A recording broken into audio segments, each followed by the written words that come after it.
Welcome to part 7, when we are now about to start picking up stitches along the neckband. So in part 6 we just seamed our right shoulder here.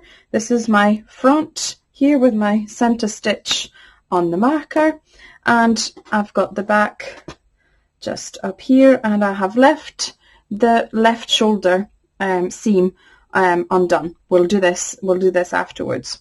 So all the effort in picking up for the neckband is actually going to be done when we pick up along the shaped neck. I'll show you how to pick things up nicely, regularly, to just get a nice neckband. And we'll pick up all the way along, pick up our centre stitch, pick up all the way along again, and then once we're on the back, it'll actually be much easier on the back, because once we are on the back, we're just going to be working back into our too simple, too slanted pattern across the back. If you remember, when you finished the back, you actually finished it on a return pass, so this is ready to be worked in pattern again, and we'll end up here at the end of the back, at the top of the left shoulder, and you'll then work a return pass, and then we will be working on the neckband. So to pick up our stitches, we're going to start, as it says in your instructions, we're going to start on right underneath the top cast off stitches of your shoulders. Let me zoom in a little bit so you can see where I'm picking up the stitches. Okay, so pick up your edging hook. It needs to be a little bit bigger. Well, by a little bit, a good size up, maybe even 1.5 size up if you can. When I did it at first with the same hook size that I used for the rest of the fabric, my neckband was then too tight. So it just means that you're going to have to push in into the spaces a little bit. If you've got I would recommend hooks that are nice and sharp at the top there. It'll help you push, but we're going to take our time and work through that neckline. Again, all the work is really going to be done on picking up the stitches around the front neck, so just take your time. There aren't too many of them to pick up. So let me zoom in just a little bit more. Okay, so you can join your yarn. You can either work a slip knot around your hook, or just insert your hook and then pull your yarn through. I'm using a slip knot, but we're going to start right underneath the top cast off stitches of the shoulder. So find your top cast off stitches, and I'm going to put the hook right under these cast off stitches, yarn around and pull through, and pull through my slip knot and give it a small tug. This was just to anchor my yarn. So now we're going to work along the straight part of the shoulder, and then along the shaped part, of the neck, along the shaped part as well. So to pick up, it's really important to not go into the gaps, and it's good to sort of pick up along especially along the straight side here. Try to pick up one every row, so you can see your rows quite clearly. That's a dark color row, then I've got a white row, then a brown row, then a white row, a dark one. So I'm going to start with my first row, which is that dark color here. And always make sure, as a rule, do not work near the edge. I'm going to be working, I tend to try to work right above the second last stitch of your row. Remember that you've got that second last stitch here, and then the last stitch of the row was the one right at the end here. So we're going to stay just above this stitch here. We don't go any further towards the edge, and you will see that you tend to have big gaps in there. Do not work in the gaps. Instead, we're going to just push our way into the tight spaces. So this is my last stitch that last white stitch here, and this is my second last there where my thumb is here. So I'm going to work just above that, and I'm going to find a tight space there. There you go. Push in, yarn around, and pull through. You don't want to work right in the big gap. Try to work in a tight space if you can. And again, my next stitch is here. This is the second last stitch before the edge, so I'm gonna stay right above it and try to go in a tight space here. So again, push, give it a good push. It's worth it, so you don't get a big gap. I'm gonna do the same again, right above that white stitch here. I'm gonna go in, push, yarn around, and pull through. And again, my next row here is a white one. So right above the last dark brown stitch here is where I want to go. So again, push in, literally dig in, yarn around, and pull through. And again, this is my dark brown. This is my dark brown row here. The last stitch, the stitch I want to stay above is that white one here. So I'm going to go right into a tight space there. Do not work in those nice easy gaps. Those gaps will give you gaps in your neckband. So that's the last, for me, this is the last row here before I start shaping.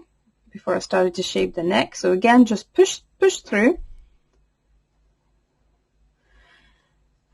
And now you see, once you get on with where it's been shaped, your gaps are actually much bigger. You know, you've got much wider gaps. So you tend to have gaps like this where my fingers are, and then a tight space in between. This is where I work. Only work in those tight spaces, and you see they're a bit far apart, and that's why we need a bigger hook. You just work in those tight spaces here.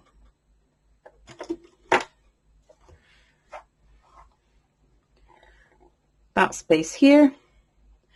Again, stay above. You see, these are our shaping stitches. These here, that's sort of those two stitches joined at the top.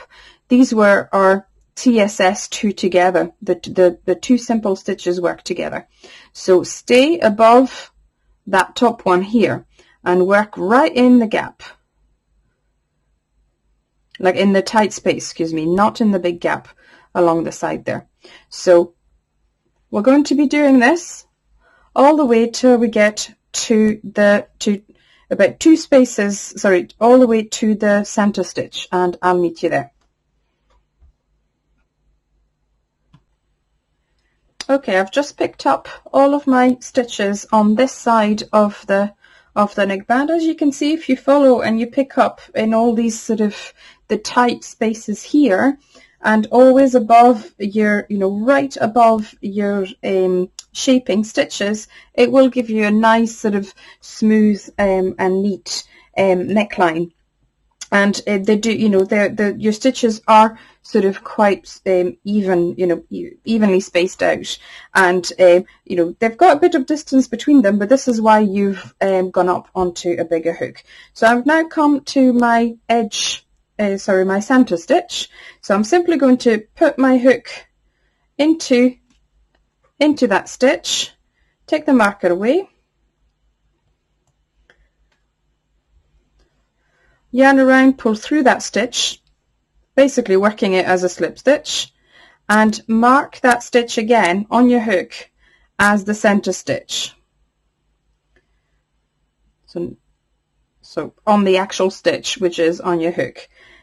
This center stitch will be marked every time you come up to it, including in your return pass. Now you're going to carry on and picking up all the way up. I'm going to show you how to go along this side, because obviously your stitches, the two sides of the neckline look just slightly different. But again, just pick up where it is nice and tight. And I'm not counting. It's not, You don't have to count and make sure you've got exactly the same number on either side of that center stitch. Technically, if you go in the same sort of spaces, you will have roughly the same number. So again, we're going to be always working beyond that, those center stitch there. If you feel that that's too close to the edge, you can work further back. But for me, working here in those little, almost like big knitted V's, is the best place to work in. And again, you see they're really nice and evenly spread out. And we're working with a bigger hook, so that'll make up for the distance between them. So again, I'm just going in and I'm just going to push through the fabric and pull up a loop. And I'm going to go in the next one, push through. It's a bit tight, but go for it. Again, take your time, it'll be worth it. Yarn around and pull through. Oops, there we go. And into the next tight space. It's really worth the effort, then you won't have any gaps around your neckline. So it's really worth taking a bit more time to do this. So carry on doing this until you're ready to work across the back stitches, and I'll meet you there and I'll show you how to keep in pattern across the back stitches. Okay, I've come up, I have now picked up, here's my center stitch, I've now picked up all my stitches along the right front neck, and I've come to, this is my shoulder seam there, and it should go like this. It's because we had some shoulder shaping, and my seam is actually right in the middle here. So I've just picked up a stitch here. I'm going to pick up a stitch roughly about the middle. Again, not right at the edge. I'm going to stay sort of one in. I'm going to stay down here and just put one stitch somewhere nice and tight in the middle of the seam. Pull a nice loop, and then I'm going to pick up, just go right down onto, this is the back here, so I'm just going to pick up one in here really just for the transition, and then I'll start working again on the back there. So I'm just going to pick up one up here. That is in a big gap. I'm not happy with that. I'm going to try to go and squeeze somewhere down here. We've got quite a few tails from the shoulder seam, but that's okay. Get them out of the way, yarn around and pull. Okay, so I've now got two, this is my back, so take the time to just readjust everything. Okay, so this is now my back stitches. I've just picked up just across the shoulder seam, and I've now got to pick up to work across all my back stitches until I get to the left shoulder here. So we're working back into pattern here. Doesn't really matter whether your yarn is the one that should be in sequence or not. In my case, I actually should be working with a white with my white yarn to do this row and stay in pattern. It doesn't really matter at this stage, but if you just work this in simple stitch, it will look odd. It's an odd way of finishing your pattern. So even if your yarn isn't the one right for this sequence, this is really just the last row before the neckband, so it doesn't really matter. But picking your stitches up and continuing on this simple and slanted stitches matters more than which yarn you are using. So now I want to go back into pattern, and I need to see what I need to do here. So I can see that my next stitch is up here, and underneath I've got a light brown. So this is where I'm going to be working. So underneath I've got a light brown, which is straight, so that's a simple. Then I've got a white, which is straight, that's also a simple. And then underneath I've got that dark brown, and this one is slanted. That means that's a slanted stitch, and then I've got one row of simple, one row of simple. they work in groups of 3, so I need to work this stitch as a simple. On the next, I'm looking, and the next stitch is the same. I've got a simple down here, a simple, and the one before with a slanted. That means I'm going to be doing 2 simple stitches followed by 2 slanted. And again, I can check. I've got a slanted stitch here, a slanted stitch here, but underneath is a straight. So slanted, slanted, and slanted here. So this is how you figure where you are in your pattern.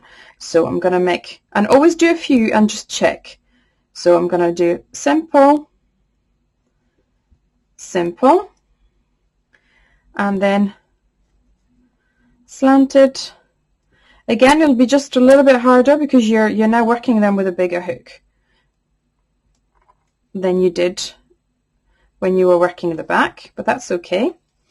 And that does work. That now gives me 3 simple stitches in a row, and it gives me 3 slanted stitches in a row. So once you've established your pattern, keep working across the back there, and then I tend to just pick up one very last stitch between the, you work the back all the way to, lost my pointer, you work the back all the way to these 2, and then I tend to pick up, you can pick up 1, or you can also pick up 2 just there.